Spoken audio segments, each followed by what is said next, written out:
तुम्हारी हिम्मत कैसे हुई मेरी थार रोकने की? सर, मुझे माफ कर दीजिए।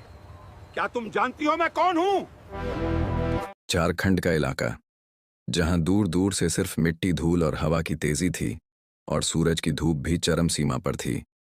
उसी वक्त एक आर्मी जवान की ट्रक में थे।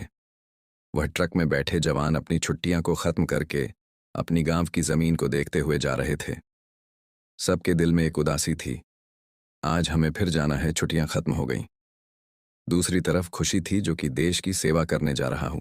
तभी उसी बीच वह लोग गांव के पतले पतले सड़क से चलते जा रहे थे। तभी कुछ समय बाद दो थार तेजी से आगे बढ़ रही थी। उसमें बैठे थे उस गांव के जमींदार सेठ गोरेलाल सिंह, जो कि घमंडी और तावबच था। वह अपने से आगे एक भारी ट्रक को जाते देखा तो तेज तेज से गाड़ी का हॉर्न बजाने लगा। वह लगातार गाड़ी का हॉर्न बजाते था जब तक ग्रीन ट्रक रुक नहीं गई। ट्रक रुकते ही जमींदार गुस्से में अपना थार से बाहर निकलता और बोलता, तेरी हिम्मत कैसे हुई मेरी गाड़ी को रोकने की? जल्दी उतर, कौन है अंदर? ये सुनकर ट्रक को चलाती हुई कैप्टन दिया नीचे उतरी और नर्म होकर बोली, सर कृपया माफ कर दीजिए, आपका शायद लेट हो गया। लेकिन घमंडी जमींदार अकद दहाते हुए बोलता है, तेरी वजह से मैं एक पार्टी में लेट हो जाऊंगा।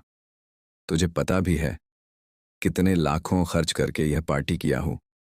तभी लेडी बोलती, सर आप किस तरीके से बात कर रहे हैं? आपकी तो एक पार्टी है, लेकिन हम लोग तो सरहद पर आप लोगों की सुरक्षा करने के लिए ही जा रहे हैं।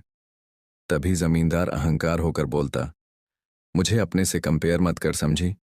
तुझे पता भी है मैं एक जमींदार हूं। तुम्हारी तनख्वाह एक कोने की नहीं है जितनी आज की पार्टी में खर्च कर दिया। तभी लेडी बोलती, सर आप गलत समझ रहे हैं, मेरा कोई ऐसा मतलब नहीं था। अब जमींदार घमंड में बोलता, मैं चाहूं तो अभी तेरा ट्रांसफर करवा सकता हूं। इतना बोलकर बोलता, और ये तेरी परदादा की जमीन है जो इतनी मस्ती में जा रही है। ये मेरी जमीन है जमींदार सेठ गोरेलाल की। बस ये शब्द अब काफी था। जमींदार का घमंड तोड़ने के लिए वह बिना कुछ बोले एक कॉल लगाती है। कुछ देर में डीएम, मीडिया और पुलिस सब लोग आ जाते हैं और जमींदार को घेर लेते हैं। यह देखकर जमींदार घबरा जाता और माफी मांगता, लेकिन लेडी सख्त बोलती, आप जमींदार हो तो आप घमंड की नजरों से सबका अपमान करोगे। जमींदार हो तो जवान से नजरें मिलाओगे। किसने हक दिया तुम्हें? पलक झपकते हमारे सैनिक आपको ढेर कर देते।